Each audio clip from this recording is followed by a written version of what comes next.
देखो भाइयों, अगर आप लड़कियों को अप्रोच करने के जेंटल तरीके को एक बार सीख लेते हो ना, तो आपके लिए उन्हें अपनी एनर्जी से और अपनी वाइब से अट्रैक्ट करना बहुत ज़्यादा इजी हो जाता है। जिस तरीके से बैड बॉयज अट्रैक्ट करते हैं ना, सेम एज इट इज उसी तरीके से आप विदाउट हेजिटेशन ही किसी भी लड़की से बात कर सकते हो। बट हमारी प्रॉब्लम क्या होती है पता है, हम लोग ऑब्जर्व करने से ज़्यादा एज्यूम करना पसंद करते हैं। किसी भी लड़की से बात करने से पहले एज्यूम करने लगते हैं कि अगर मैं इससे बात करूंगा तो कहीं कुछ ऑकवर्ड सा ना हो जाए, कहीं कुछ गलत ना निकल जाए, कहीं वो मुझे रिजेक्ट ना कर दे, कहीं चिल्लाना ना शुरू कर दे। बट ऐसा कुछ भी नहीं होता है। इसीलिए आज की इस वीडियो में मैं आपको बहुत ज़्यादा जेंटल वे के बारे में बताने वाला हूँ कि किस तरीके से आप बहुत ज़्यादा सॉफ्टली, बहुत ज़्यादा जेंटली किसी भी लड़की को अप्रोच कर सकते हो और सिर्फ अपनी बातों से, अपनी वाइब से ही उसे अट्रैक्टिव फील कराकर डेटिंग तक और आगे का भी सफर स्टार्ट कर सकते हो, रिलेशनशिप वगैरह सब कुछ ही। तो ये वीडियो आपके लिए बहुत ज़्यादा वैल्यूएबल होगा। अगर आप लड़कियों से बात करने में अभी भी प्रॉब्लम फेस कर रहे हो ना, तो इस वीडियो को पूरा जरूर से देखना। जो जेंटल वे आपको पता लगेगा ना, वो आपके लिए बहुत ही ज़्यादा वैल्यूएबल होगा, उसे बिल्कुल भी मिस मत करना।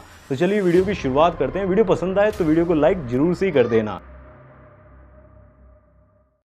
सबसे पहले कुछ कॉमन मिस्टेक्स के बारे में बता देता हूं, जो कि ज़्यादातर लड़के जब अप्रोच करने जा रहे होते हैं ना, तो वो करते ही। ये आपको जरूर से अवॉइड करनी है। देखिए, सबसे पहली कॉमन मिस्टेक होती है चीज़ी पिकअप लाइंस का यूज़ करना। यानी कि आप बहुत ही जल्दी एकदम से एक्सट्रोवर्ट बनने की कोशिश में फालतू की पिकअप लाइन जैसे कि हे सेक्सी, क्या मस्त लग रही हो, ये बिल्कुल ही क्रीपी साउंड करता है। ऐसी लाइंस का आपको बिल्कुल भी यूज़ नहीं करना है। ओवर कॉन्फिडेंस को बिल्कुल शो नहीं करना है। कॉन्फिडेंस होना अच्छी बात है, बट लड़के क्या करेंगे, ओवर कॉन्फिडेंस करने के चक्कर में, शो करने के चक्कर में बहुत ज़्यादा फ्लर्ट करना शुरू कर देंगे। ये बहुत ज़्यादा फेक सा और फोर्सफुल सा लगता है। आपको ऐसा बिल्कुल भी नहीं करना है। पब्लिक में अप्रोच करना, जब वो फ्रेंड्स के साथ हो ना, तो काफ़ी ज़्यादा अनकंफर्टेबल भी हो सकती है। वहाँ पर आपको थोड़ा ध्यान रखना होगा।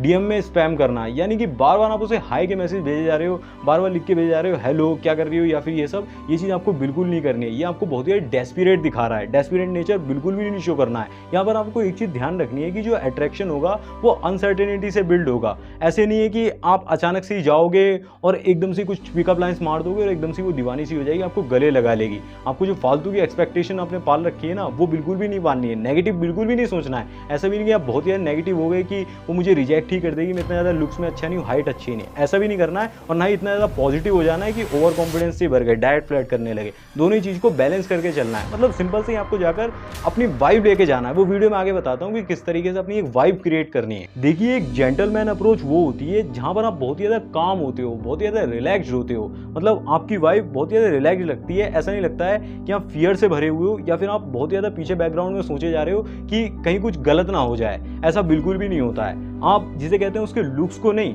उसकी जिसे कहते हैं वाइब को कॉम्प्लीमेंट करते हो। जैसे कि आप उसके पास जाते हो, आप बोलते हो कि मैं वहाँ पर साइड में खड़ा हुआ था, मैंने नोटिस करा कि आप बहुत ही ज़्यादा मिस्टीरियस से साउंड कर रहे हो। मतलब आप एक ऐसे पर्सन लग रहे हो, जैसे आपके फेस को देख के ऐसा लग रहा है कि आप बहुत ज़्यादा क्रिएटिव माइंड वाले बंदे हो। मतलब इस तरीके से आप कॉम्प्लीमेंट देते हो। आप उसके ड्रेसिंग सेंस को कॉम्प्लीमेंट करते हो, डायरेक्टली उसके लुक्स को नहीं कि आज आप बहुत ज़्यादा ब्यूटीफुल दिख रहे हो, आज आप बहुत ज़्यादा सुंदर दिख रहे हो, जिसे कहते हैं मस्त लग रहे हो। ये सारी चीज़ें पुरानी हो गई। ये सारी पिकअप लाइन्स जो है, चीज़ी पिकअप लाइन्स, ये आप बिल्कुल यूज़ नहीं करते हो। और साथ ही आप अपने हैंड मूवमेंट्स को बहुत ज़्यादा स्लो रखते हो, अपनी वॉइस को बहुत ज़्यादा काम रखते हो। ऐसा नहीं कि आप तीखी वॉइस के अंदर और बहुत ज़्यादा शाउट में, जैसे कहते हैं चिल्लाकर उसके कान के पास जाकर बोल रहे हो, वो चीज़ भी बहुत ज़्यादा गंदी लगती है। वो आपको बिल्कुल नहीं लगना है। जैसे कहते हैं आप बहुत ज़्यादा सॉफ्ट आवाज़ में उसके साथ बात करते हो, काम वे में बात करते हो। जैसे कि मैं यहाँ पर एक क्लिप भी शेयर कर दे रहा हूँ, मूवी की क्लिप है। इसको देखकर आपको समझ में आएगा कि किस तरीके से जेंटलमैन अप्रोच करते हैं। Hi. Hi. Hi. Andy Anderson. Benjamin Barry. Cute. Thank you. I meant your name. Thank you 2 times. Unattached. Currently. Likewise. Surprising. तो इस क्लिप के अंदर भी आप नोटिस करोगे कि यही दिखाया गया कि किस तरीके से आप सॉफ्टली जाते हो और बहुत ही इजीली उसकी आइज में देखते हुए, उसके फॉरहेड को देखते हुए बहुत ही इजीली हाय हेलो से शुरुआत करते हो, नॉर्मल सा कॉम्प्लीमेंट देते हो और वहाँ से चीज़ें वो खुद ही सामने से सवाल पूछती है, चीज़ें स्टार्ट हो जाती हैं। आपको सामने से ज़्यादा मेहनत करने की जरूरत नहीं है कि आप सामने से इंप्रेस करने की कोशिश कर रहे हो, सामने से चीज़ें कर रहे हो। वो चीज़ आपको नहीं करनी है। जैसे कि अगर आप व्हाट्सएप के ऊपर किसी भी लड़की से, स्ट्रेंजर लड़की से ऑनलाइन बात करना चाहते हो ना, तो आप रैंडमली उसे क्या मैसेज करोगे? ज़्यादातर लड़के क्या करेंगे, हाय हेलो लिख के भेज देंगे, या फिर कोई उसकी पोस्ट होगी उस पर कमेंट कर देंगे, या फिर उसे फालतू के कॉम्प्लीमेंट्स देंगे जिसका कोई भी फायदा नहीं होने वाला है। वो आपको इग्नोर ही मार देगी।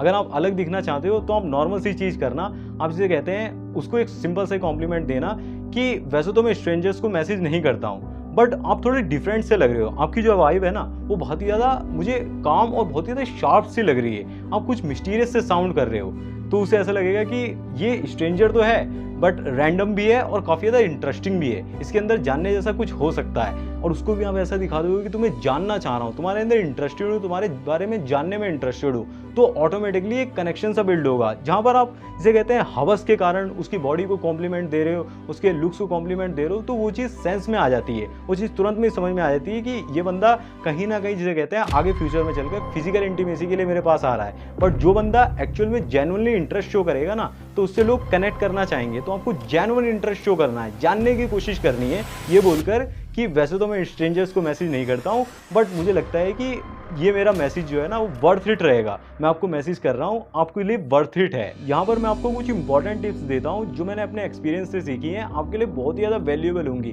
देखिए, सबसे पहली टिप, जब भी आप किसी भी लड़की को अप्रोच कर रहे हो ना, किसी भी लड़की से बात करना स्टार्ट कर रहे हो, तो हमेशा ही ओपन ऑब्जर्वेशन से ही स्टार्ट करो। जैसे कि आप उससे नॉर्मल से ही बोल सकते हो कि मुझे ऐसा लगता है कि आप किसी क्रिएटिव फील्ड में वर्क करते होगे। नॉर्मल से क्वेश्चन से स्टार्ट करो, उसके बाद वो सामने से क्वेश्चन पूछना शुरू कर देगी, सामने से चीज़ें आगे बढ़ेंगी और उसके बाद का सिनेरियो आगे ऑटोमेटिकली बढ़ेगा। उसके बाद आपको ज़्यादा मेहनत नहीं करनी है, ओपन ऑब्जर्वेशन से आपने स्टार्ट कर दिया। कभी भी एक चीज़ का आप ध्यान रखो, कभी भी जिसे कहते हैं ओवर स्मार्ट बनने की कोशिश मत करो, हमेशा ही रियल रहो। फेक बनने की कोशिश मत करो कि हाँ मैंने वो डिग्री कर रखी है या फिर मैंने उसमें ग्रेजुएशन कर रखी है। बहुत ही रेयर चांस होते हैं कि लड़कियों को समझ में आए कि आप ओवर स्मार्ट बन रहे हो। बहुत ही ज़्यादा रेयर चांस होंगे कि उन्हें ना समझ में आए, ना समझ में आए। ज़्यादातर वो अगर पकड़ लेगी तो फेक जो होगा ना, फेक जो लोग साउंड करते हैं उनसे लोग इरिटेट हो जाते हैं, वो आपसे दूर भागेगी। तो फेक बनने की कोशिश मत करो, जिसे कहते हैं रियल बनने की कोशिश करो। ओवर कॉन्फिडेंस को बिल्कुल शो मत करो, जो आप हो उतना ही दिखाओ। फालतू की बड़ी बड़ी बातें करके आप एक बार तो जिसे कहते हैं उसे पटा लोगे या फिर कहते हैं, लेकिन एक दो मीटिंग के बाद वो आपसे दूर भागेगी, वो आपसे दूर रहेगी। समझ लो कि ज़्यादा इंप्रेस करने की कोशिश मत करो, जो हो वही रहो। तीसरा, अपने माइंडसेट में एक शिफ्ट लेकर आओ कि मैं पहले से ही एक हाई वैल्यू मैन हूँ। ज़्यादातर लड़के क्या करते हैं, पहले से कॉन्फिडेंस को लूज़ कर देते हैं, पहले ही सोच लेते हैं मेरी इतनी हाइट नहीं है, मेरी बॉडी नहीं है, या फिर मेरे शकल से इतना ज़्यादा अच्छा नहीं लगता। बट आपको ऐसा नहीं करना है, आपको पहले से खुद में कॉन्फिडेंस लेकर आना है। पहले अपने माइंड में बार बार रिमाइंड करवाते रहना है कि हाँ मैं भी पहले से एक हाई वैल्यू मैन हूँ, जिसे कहते हैं मैं भी वर्थ इट हूँ, मैं भी लाइफ को जी रहा हूँ, मैं भी एक इंसान ही हूँ। जिसे कहते हैं सभी लोग इंसान हैं, अपने आप को एक बता देना सभी एक ह्यूमन बीइंग है, वो कोई अलग से दुनिया से नहीं आया, कोई एलियन नहीं है, मैं भी सेम ही हूँ। तो कहते हैं अपने अंदर कॉन्फिडेंस बिल्ड करके किसी से जब आप बात करोगे ना कि आपको पूरा अपने ऊपर भरोसा है कि मैं हूँ कुछ, तभी जिसे कहते हैं सामने वाले को ऐसा फील होगा कि हाँ इस बंदे में भी कुछ दम है, इस बंदे में भी कुछ बात है। आप खुद पर ही सेल्फ डाउट से भरे रहोगे तो उसको फील हो जाएगा कि इसके अंदर फियर वाली वाइब है कि ये कहीं मुझे छोड़ ना दे, और ऐसे बंदों से लोग अट्रैक्टेड फील नहीं करते हैं। टिप नंबर 4 होगी एग्जिट कॉन्फिडेंटली। जब भी आप किसी से भी बात करो ना, ऑफलाइन या फिर ऑनलाइन, तो पूरी तरीके से कॉन्वर्सेशन को हमेशा आपको ही एंड करना है। जो कॉन्वर्सेशन को एंड करता है ना वो फाइनल बॉस होता है, यानी कि वही मेन लीडर होता है। तो आपको ही कॉन्वर्सेशन को एंड करना, वो पूरे कॉन्फिडेंस के साथ। मतलब मुझे तो बहुत ही ज़्यादा बात करके तुमसे मजा आया, उम्मीद है कि तुम्हें भी मजा आया होगा, और हो सकता है कि हम इस कॉन्वर्सेशन को आगे भी कंटिन्यू करें। फिलहाल के लिए अलविदा, मैं आपसे आगे बात करूंगा। ये बहुत ही आपको दिखाता है कि आपको किसी की जरूरत नहीं है, ना ही आप सामने वाले से कुछ चाहते हो, आपने कुछ नहीं मांगा, आप कॉन्वर्सेशन को एंड करके जिसे कहते हैं आगे बढ़ गए। यहाँ पर एक बहुत ही ज़्यादा कमाल की ट्रिक यूज़ कर सकते हो आप, जिसे कहते हैं पुश एंड पुल टेक्निक। आपने इसके बारे में जरूर से सुना होगा। आपको इंस्टेंटली जिसे कहते हैं पुल बैक करना है। आपने इंटरेस्ट दिखा दिया, उससे नॉर्मल बातचीत कर ली, उसके बाद आप नॉर्मली आगे निकल गए। आपने फालतू का ना ही नंबर लिया, फालतू की कोई भी रिलेशन, कुछ नहीं, उससे आगे कुछ नहीं बनाया। तो उस चीज़ को लेकर बहुत ज़्यादा क्यूरियस हो जाएगी कि ये बंदा सच में इंटरेस्टेड था भी, ये सच में मतलब क्या चाहता था, वो जो क्या था ना वही इमेजिनेशन क्रिएट करेगा, वहीं से सारी चीज़ें आ जाएंगी। तो पुश एंड पुल, कभी तो बहुत ज़्यादा इंटरेस्ट शो कर दिया, कभी जिसे कहते हैं डिस्टेंस अचानक से बना दिया, तो ये चीज़ भी उसके अंदर क्यूरियोसिटी को पैदा करेगी, और वहीं से जिसे कहते हैं आपका उसके सबकॉन्शियस माइंड में एंट्री मिलना शुरू हो जाएगा। देखिए, कुल मिला के जेंटलमैन अप्रोच का मतलब यही होता है कि जब आप किसी भी लड़की से बात करने जा रहे होते हो ना, तो वहाँ पर आपके वर्ड से ज़्यादा, बहुत ही ज़्यादा आपकी एनर्जी, और इसे कहते हैं आपकी वाइब मैटर करती है। जितना ज़्यादा आपकी वाइब कॉन्फिडेंट दिखती है ना, आपकी एनर्जी बहुत ही ज़्यादा रिलैक्स दिखती है, और आप बहुत ही ज़्यादा काम दिखते हो, उतना ही ज़्यादा गर्ल्स आपसे अट्रैक्टिव फील करती है और आपको नंबर भी देती है। जैसे कहते हैं सारी चीज़ें आगे होती हैं। बट जब आप पहले ही अपने दिमाग में बहुत ज़्यादा डाउट से भरे हुए होते हो, बहुत ज़्यादा फियर से भरे हुए होते हो ना, तो चीज़ें ऑटोमेटिकली ख़राब हो जाती हैं। अब आपको समझ में आ रहा होगा कि किस तरीके से कई बार क्यों ऐसा होता है कि कुछ लड़के तो सिर्फ देखकर ही जिसे कहते हैं काम कर जाते हैं, और कुछ लड़के जिसे कहते हैं सारा ही काम करने के बाद, सारी लाइनें यूज़ करने के बाद, सब कुछ करने के बाद भी कुछ नहीं कर पाते हैं, लोग उन्हें रिजेक्ट ही कर देते हैं। तो ये सारा वाइब का जिसे कहते हैं कॉन्फिडेंस का ही गेम होता है। इस वीडियो में जो भी चीज़ें मैंने आपको बताई है ना, उनको एक बार ध्यान से ही सुने और उन्हें अपनी लाइफ में अप्लाई करें, आपको रिजल्ट जरूर से ही दिखेंगे। बाकी अगर आप जानना चाहते हैं कि बैड बॉयज़ किस तरीके से वर्क करते हैं, बैड बॉयज़ की कोर क्या होती है, मतलब बैड बॉय, एक रियल बैड बॉय कौन होता है, तो इस वीडियो में बहुत ही डिटेल में बताया। रिसेंट वीडियो आई है, उस पर क्लिक करके एक बार जरूर से देख लेना, बहुत ही डिटेल में सब कुछ डिस्कस करा हुआ है। तो मैं मिलूंगा आपसे उसी वीडियो में, तब तक आप ऐसे वीडियोस को देखते रहें, शेयर करते रहें। इस वीडियो को पूरा देखने के लिए बहुत बहुत धन्यवाद। जय श्री राम, अपना ध्यान रखें, खुश रहें।